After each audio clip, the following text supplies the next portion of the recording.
Hi, I'm Dr. Caroline Leaf, and welcome to my podcast, Cleaning Up the Mental Mess. In today's podcast, I'm going to be talking to you about codependency, something that you hear a lot about, and I think it can be misunderstood, but it's a really important concept that we need to understand. So I'm going to explain that to you and how we can manage that. But before we begin, I just want to remind you that this podcast is for educational purposes and not medical advice. So if you need medical advice, please contact the appropriate medical professional. And I also want to ask you to help me with this podcast by subscribing to wherever you listen to podcasts and give me a send. I'd love a review. If you put a review up, I'd love 5 stars. Put a review up and tell me what you are learning from this and let me know and where I can help you and add more value to your life with these podcasts. I do a lot of research, as you know, and I'm constantly doing new clinical trials and researching so that I can bring the latest and most effective information on mental health to the table. And so subscribing really helps in this process, and it's very encouraging. So thank you. So now let's get on to today's podcast, codependency. What is codependency? Okay. So we as humans need each other. We all know that. We are actually codependent. We see from a lot of scientific research that when we are in deep, meaningful relationships, our health improves. When we're in isolation, our health gets affected. There are many, many studies showing how important this is. And boy, over COVID, have we really understood the dangers of isolation. It's really become evident. So we are codependent. The issue is when the relationship has become toxic. For some reason. And very often it's when someone is battling with very often some sort of addictive behavior, maybe some sort of substance abuse or whatever it may be, something that's addictive.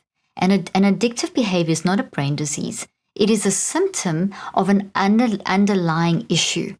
And that underlying issue is so painful that the person is using substances or behaviors, etc., to basically manage that.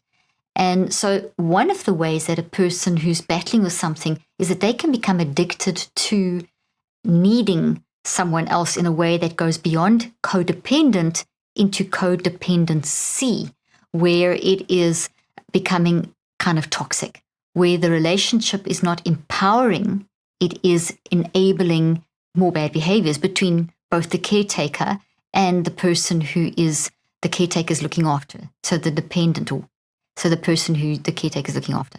So people on both sides, we can kind of fall into, as a caretaker, there's certain things that what I'm trying to say is that you can't say that the dependent is the wrong part of the relationship or the caretaker. It's always both, and it's always the interaction. What I do want to caution here is that we really do need to be careful about putting people into categories, diagnosing and labeling and saying that person's codependent, or that is codependency, as though and it's this finite thing, and that there's all the factors that are involve you, because you can talk about codependency and you can describe, and I'm going to describe the sort of the 9 main warning signs that we can look at when it comes to codependency when they're becoming toxic. But a lot of those, it doesn't mean you have to have all 9 to recognize that there is potentially a problem in a relationship between you and someone else, whether you're the caretaker or the one who's dependent. You could have one or more. You could have more than the 9 signs. So these are just a very broad overview, and I want you to have a very expansive understanding that this codependency is basically, it's a warning signal. It's a type of warning signal of that there's something going on. So there's an addiction, there's someone who's got an issue, there's someone else who's got an issue, they're in this relationship, and what might have initially started out as a codependent to help has now maybe shifted from empowering into enabling. And there's certain elements, and each situation is unique, etc. But there's certain principles and elements that are evolved that we need to recognize to shift, to see, are we in being codependent in a healthy sense and empowering each other, or has it turned into an enabling codependency that's toxic? Okay, so a basic definition that I'm just going to read you, that's kind of a summary of all over the place, is a codependent relationship is a kind of dysfunctional relationship where one person is a caretaker, the other person takes advantage. The codependent relationships are extremely common among people with substance abuse And basically, one partner will take care of the other to the extent of enabling that partner's addictive behavior. And that may not be the intention initially. It may be the intention initially. You may have a caretaker whose identity is so, and self-esteem is so shot that they're getting their self-esteem and their needs met by fixing someone else or by looking after someone else. And that would be the wrong reason. When we reach out and help someone else, it comes from a place of strength inside of us and a place of empathy. And the motivation is you absolutely love that person and you want them to heal. So you're doing whatever you can to help them heal. So that would be that would be healthy versus, oh, I have to be the one who's always fixing and I have to always be the one taking care because the only time I'm valued is when I'm actually helping someone else. That would be the wrong motivation to help someone. So we have to always question why we are doing what we're doing on both sides. So when codependency is coming into the conversation, or it's coming into your mind that maybe this is something not this healthy about this relationship, we need to start asking those kinds of questions. Okay, so basically, when it turns into this toxic kind of codependency and it's moved away from the healthy, deep, meaningful relationship codependent stuff, then we need to, it's not good for either person, both the caretaker and the dependent. And it allows, kind of almost enables things to get worse. And it's really hard to kind of break it as well. But there's certain signs. So what I'm going to do now is go through some of the main signs and then talk about how to recognize when it's where it's healthy and where it's shifting. And you can be, as I said, have one more or all of them and be in certain stages of shifting from empowerment to enablement or vice versa in any one of these different signs. And something else that I've written down is that I just want to talk about as well is that perhaps one of the main ways to determine codependency is to stop looking at the what, the neediness, the clinginess, the control, and look at the why. Okay? So not just the what. We want to use the what. We want to embrace the what, the neediness, the clinginess, the control, because we want to gather awareness of that and we want to reflect on that in order to find the why. Okay, so we can't just stop at the what, because if we just go to they keep doing this neediness, this cleanliness, this control, whichever way, and we just focus on that, it's going to create more of a negative reaction in both partners and in the people around you. And it's going to bleed into other relationships because it's going to affect how you function as a person, either the dependent or the person who's the caretaker. It's going to drain, because it's toxic, it's going to drain energy from the brain and the body and the mind. And that's going to bleed into affecting other relationships. So other people get affected and will potentially start reacting negatively and could start saying to the caretaker, you only care about that person, you only this, you're only involved in that, what about me, blah, blah, blah. That kind of stuff can happen and so on. So we've got to be aware that we must look from the what.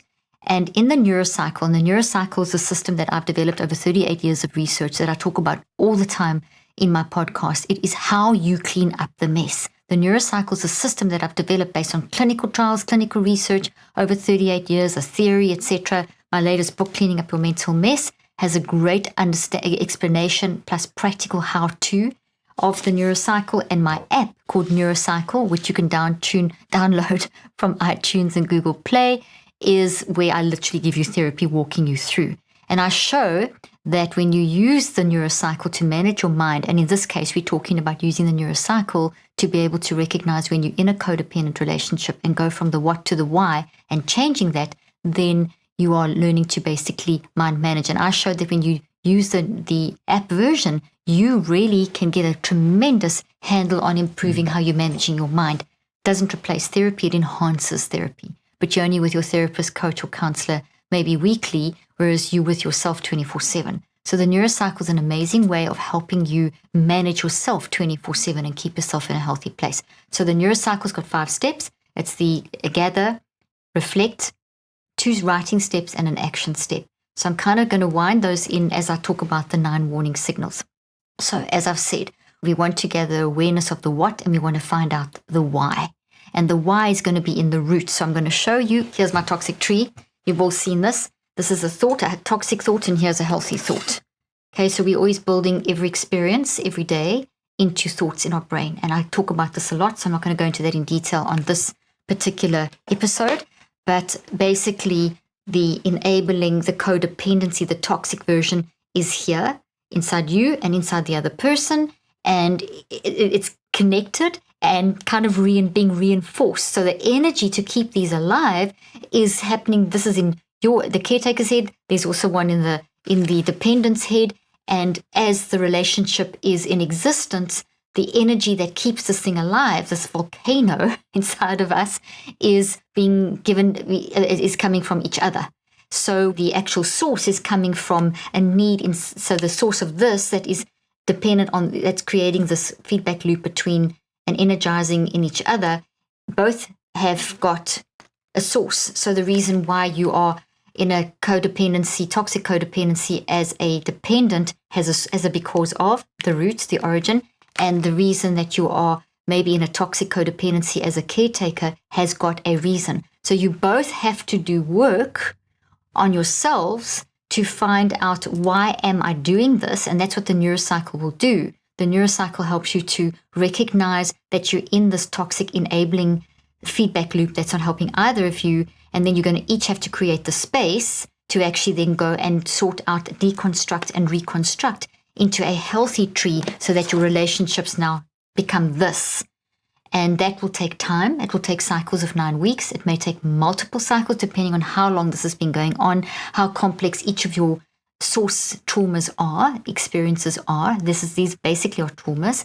That it could take more than one cycle, but you will see massive, massive change in a sort of 9-week period. When you're immersed in the situation and you don't create the space to heal yourselves, each other, then you are basically constantly reinforcing the toxicity. But you need to create space in order to heal. So you need to create the space away from each other as physically far as possible, mentally far as possible, whatever's realistic. It may have to, I don't know what your circumstances are, but the complexities of that you'd have to have a look at. And in that place, you can then each work on your healing. So you've got to, there's still a relationship, no matter how far apart you are, but by each of you working on your own issues through using the neurocycle over 63 days and creating that space, you're going to bring healing into the situation. Together in the same place, carrying on, it's just getting stronger and stronger and stronger and stronger. So you've got to create the space. You've got to separate. You've got to each work on your own, and then you can come back and then rebuild a new relationship that is empowering versus enabling. So let's talk about quickly the 5 steps and then wind in these 9 signals. So first of all, you're going to gather awareness. In other words, you can't fix something until you're aware of it. We see from neuroscience that if we suppress, we can't change. It just gets worse. But if we face it and say, okay, there is codependency happening here. There's something toxic. You may not even know the word codependency applies. But if your relationship is toxic, where you feel that your boundaries are being invaded, that you feel that you have to help that person for your own value, or that if you're the dependent person, that you just need that person to keep kind of almost feeding into your addiction, where you just know the relationship's just not healthy and it's bleeding out into other relationships, then codependency could be an issue. So the first thing is to gather awareness. And we know from neuroscience, once we start gathering awareness,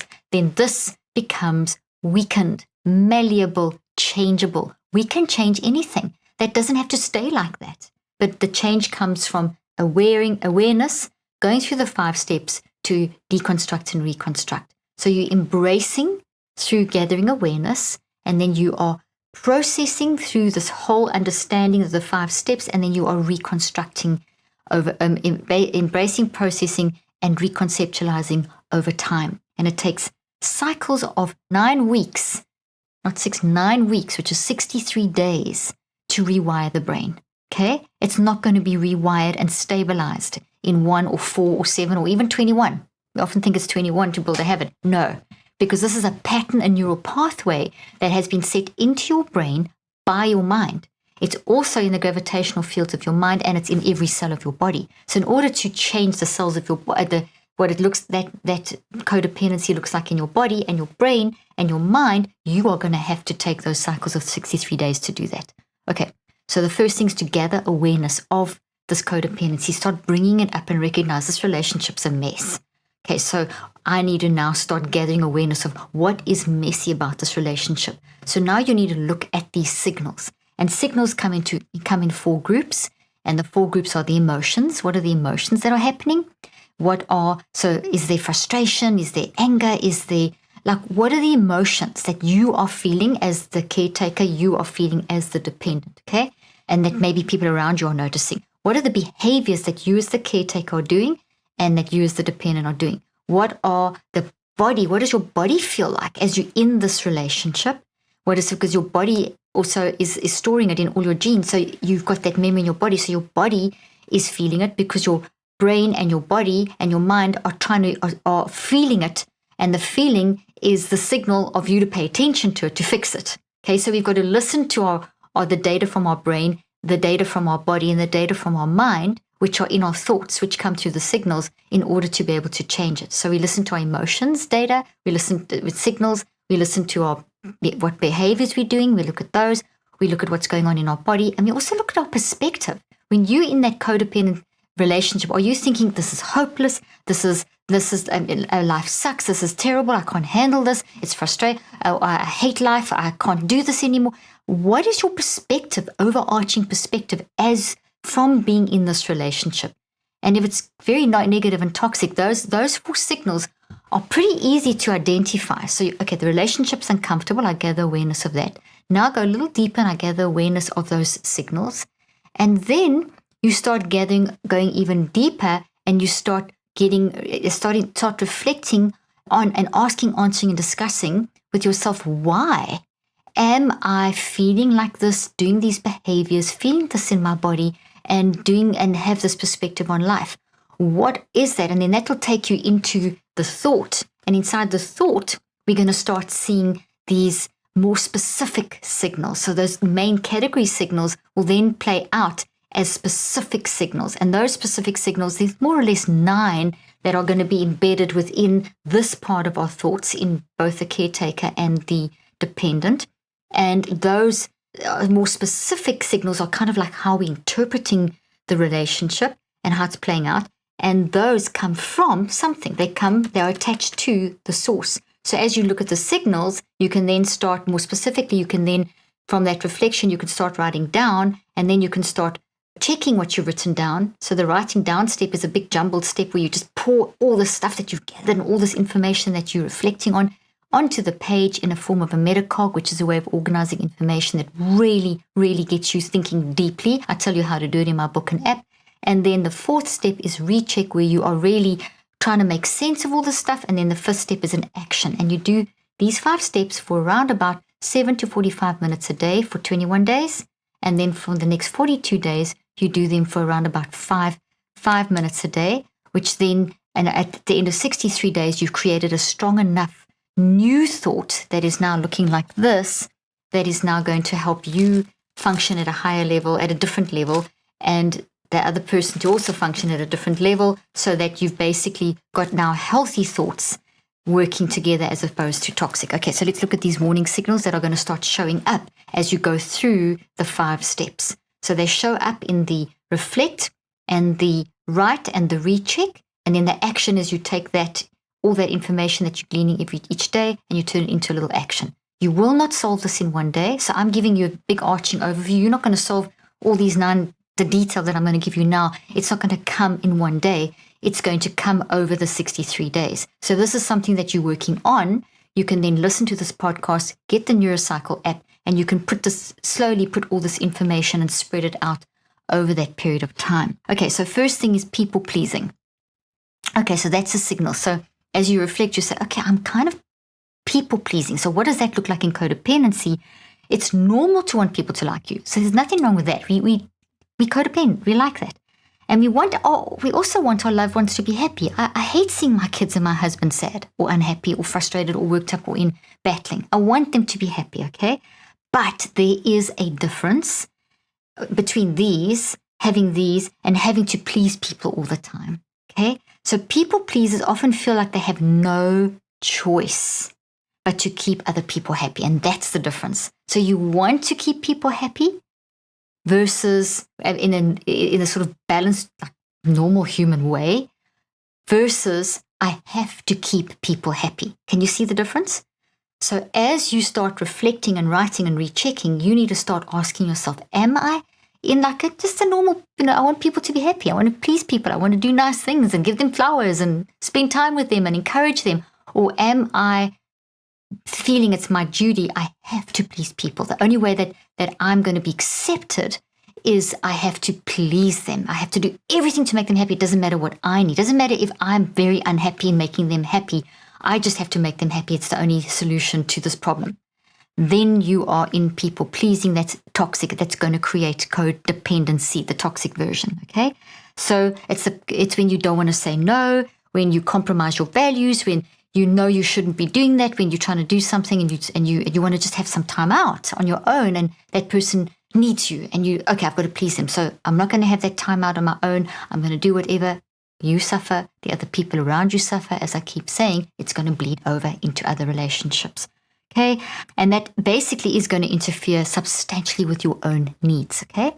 Then the next thing is this famous thing that we speak about all the time, which is boundaries. And I did a podcast on boundaries, and I used this example of the issue. These, I'm just going to do really quickly now, and you can go listen to the podcast. But boundaries, okay? Boundaries are the limits of us recognizing that we can't fix other people and recognizing what we need for mental health. And when you're in the middle of a toxic relationship, or you're in a codependent relationship that's toxic, when you're helping someone and it's shifting into enablement, it's all consuming. Look how this has taken up the whole space. There's no boundary here at all. It's just consuming. But once I start creating that space and doing the neurocycle and taking the time like I'm describing, over time I'm going to create space. Around 21 days, look at the space. It's the same issue, but I've got space. I'm getting perspective. I'm getting understanding. This is what boundaries are going to do. And then by day 63, the issue is there, but now it's been reconstructed because I have enough space to reconstruct it. Look at all the space around this. I'm completely looking at this differently. And now that has actually transformed into something that's healthy, that I can now have a new, healthier, empowering versus enabling relationship. Codependency that's toxic is very enabling, as I keep saying. So people in both roles, both the caretaker and the dependent, tend to have problems recognizing, respecting, and reinforcing boundaries. Okay, so are you, now I have to dig out my stone and everything's clunking. Are you here? Okay, and that's what generally happens. You don't recognize your boundaries. There's just like no boundaries. So you've got to train yourself to understand. One of the first things as you go through the 5 steps, one of the things that you need to do is ask yourself that question. Do I recognize that maybe my boundaries have been violated? Am I violating their boundaries? Am I violating my own? Do I feel safe in myself? What do I need? Am I meeting that need? That's a boundary. What do I need? You can ask yourself, what do I need? And am I getting that from this relationship? And so recognizing and respecting your own as well as others' boundaries and reinforcing. So it's recognizing, respecting, and reinforcing, okay? Having boundaries simply means that you respect the other person's right to their own feelings. And you also have the right to your feelings, okay? And autonomy. It means recognizing that you aren't responsible for that other person's happiness. I tell you, as a mom with 4 kids and the work that I do, and I know as a therapist, I used to feel so responsible for people's happiness. And it took me a lot of work on myself to recognize I'm not responsible for other people's happiness. I'm here to support, not to fix. Okay, if you think you've got to fix, you've crossed your own boundary and you've crossed other people's boundaries. So if you're trying to fix, you've crossed a boundary, your own and others. Okay, so I think, okay, then let's talk about self-esteem. That's a massive issue. So as I said earlier on, we want to help others. But sometimes you may, in a codependent relationship, may have to ask yourself, am I actually helping? What is my motivation? Am I helping that person because, and I said this earlier on, because it makes me feel good? That the only way I can feel good about myself is if I'm helping someone else. Now, that's not healthy, because you need to feel good about yourself whether you're helping someone else or not. Helping someone else in the right way that creates all the right energy, mind works, so energetic fields and gravitational fields and changes in your brain and body and your psychoneurobiology that actually will enhance a relationship, comes from you being satisfied in who you are. So it may be that you need to look at your self-esteem and dig down deep and check that as the caretaker and as the dependent, because self-esteem affects both. When our self-esteem is shot, we will look to others to make ourselves feel better. And it's all distorted in codependency. Okay, and that's what we need to ask ourselves. Is this a self-esteem? Do I believe in myself? Do I recognize that I am literally wired for love? And I have a couple of really nice podcasts on what identity is, being wired for love, the science of identity, what happens after traumatic relationships, and how that shoots our identity down. So that's something that if you find that's an issue and that you'll pick this up from your neurocycling, then one of your active reaches may be go listen to that podcast. And then you may have to then really, some of your active reaches in your 5 steps, as you do them each day, your 5th step is the active reach, as you go through the 63 days, may be have a self-esteem component. And then caretaking, there's another signal. A major sign of codependency is when you feel you have to take care of everyone all the time. Now, I'm a mother, as I said, I take care of my family. It's natural. But are you distorting that to the point where you're enabling? Do you feel that am I caretaking? I have to ask myself the question, because there's been periods where I've enabled my kids, where I have gone into codependency. And it started, my motivation is I want to help them. I want them to have the best life. I want to put them in bubble wrap and not let anything bad happen. I want to fix the pain that they're going through.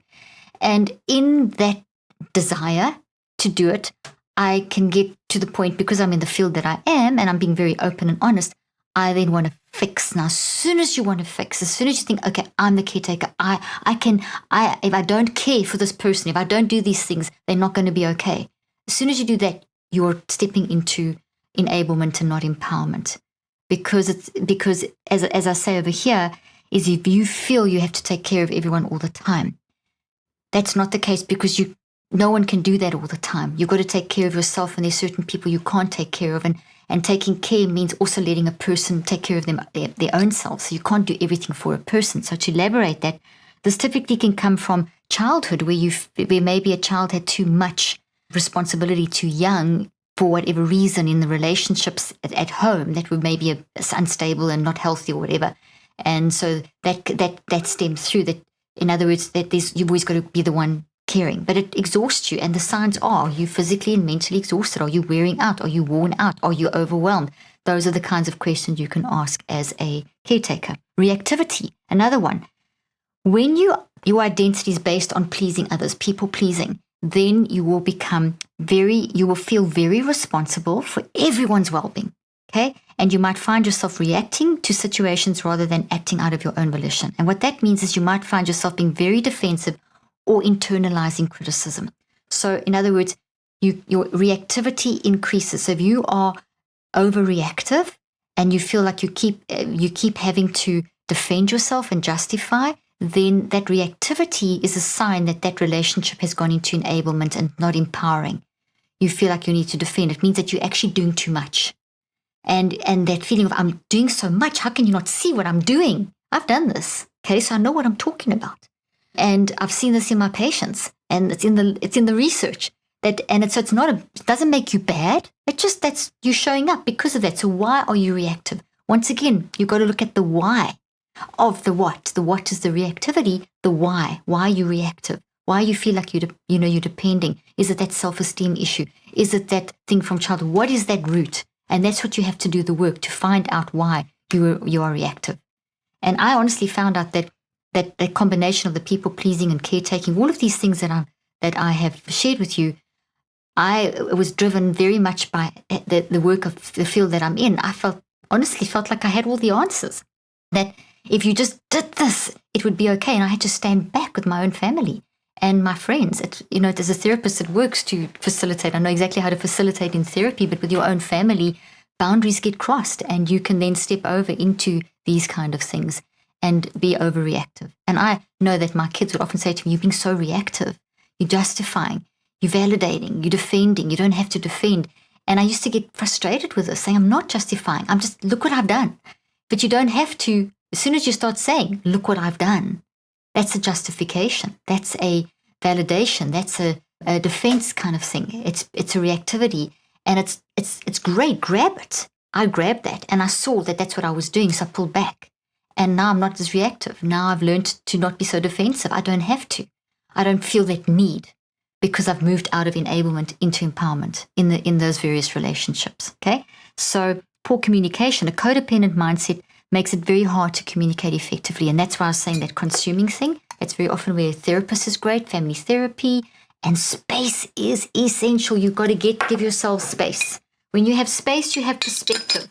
I tell you, it changes the playing field. Space, time, maybe time apart, and honestly, being apart for maybe 6, 7, 8, 9, 10 weeks is going to make a massive difference. When you come back together, that space has given you perspective, and you can then communicate more effectively. But when you're so consumed, you can't see the wood for the trees. You are looking at the situation like this. You are almost blinded. You can't see it. You're so consumed by the emotions that you're saying and doing things that you don't even mean. Our emotions are memories inside of are part of the memories inside of our thought trees, and they're up here, they're interpretation, and they're also down here in the actual original experience. And these are all toxic, and these toxic emotions will shoot through from our unconscious to our conscious mind and block our functioning and stop us seeing things correctly because they're so strong.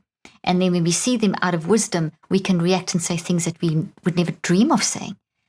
If you go and remove yourself from that whole situation and you go into a scenario and someone says, if this and this and this situation happened, what would you do? You give the perfect answer. But in that situation, you forget about all the perfect answers and you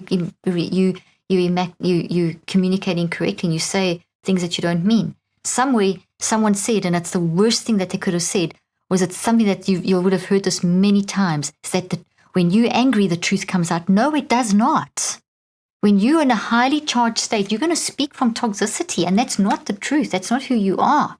It's telling you, look at what you're saying, because that what you're saying is evidence for you. Become a thought detective, like I always say. It's evidence for you to see that, oh gosh, I got something going on. There's a because of. I'm saying this. It's not what I really believe about this person or the situation or but I'm saying that in reaction to what that person said to me. So I'm going to grab the situation, do my neurocycle, add this to the pot with daily neurocycling and work out why I said that. It's not the truth, but there's a reason why I said that. And you'll find more insight. And then once you have that, you can deconstruct it and reconstruct it into something that you now understand and that works for you. So next time you're triggered, you won't say that. These become insurance policies after 63 days. Insurance policies are to protect you in a disastrous situation. So in that situation with that person, when you've had the space and you've done the work, you have an insurance policy. And that insurance policy is not this. This is not an insurance policy. This is a destruction policy. Okay? We have this insurance policy, and now this insurance policy is what will pop up in that relationship. And this is now how you will deal with all the situation coming at you. It's now you're seeing things differently, and you have better words, better wisdom, better ways of handling that situation. So if you've done the work and the other person hasn't, you've got this insurance policy and you can keep yourself away from that situation. If you've both done the work, you're going to work together to get to a healthy new relationship. Okay. Lack of self-image, we're almost done. We've discussed this. Self-image is really important. Low self-esteem, no self-esteem in both parties. It's a huge factor in codependency, because if things have happened to you and addiction is a pattern that you're using to deal with that, what you're doing, any kind of addiction is coming from a trauma, and trauma changes how you see yourself. And how you see yourself is generally toxic. But the truth is that you are wired for love, and you're wired for optimism, and you can do something that no one else can do. So self-esteem, as I mentioned already, I have some podcasts, I have books as well, talking about understanding the science of the perfect you. Very important that you work on that in codependency, both parties. And then it's not last but not the least, these things can put stress on a relationship. So this is where being in the stone in the little small cup, it's very consuming. The relationship can be stressed and other relationships can be stressed. So therefore the therapy, the space, the distance, applying the neurocycle over these 63 days, being very deliberate and intentional about systematically rewiring your brain and these patterns is vitally important. Well, I hope that has helped you. I've given you lots of information. Listen to this again. Get into the neurocycle. If you see this in a relationship, it doesn't have to stay that way. You can rebuild that relationship and have an amazing relationship. But enabling versus empowering is vital to understand. I did do a podcast as well on enabling versus empowering, and that will also help you as you try and sort out a codependency if that is happening in your life, or if you know someone who is battling with that. Give them these 2 podcasts, get the book, get the app, and I know it's going to help you. It's helped so many of my patients, and it's helped me so many times, and friends and family as well. Thank you for joining me today, and I look forward to seeing you next time.